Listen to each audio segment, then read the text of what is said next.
his primary characteristic that we loved so much, you want to tell him what it was?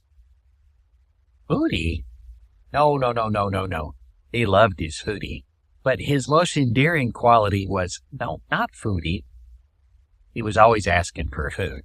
Was the fact that he followed us around like a dog. We just loved it. He would meet us at the door and, what?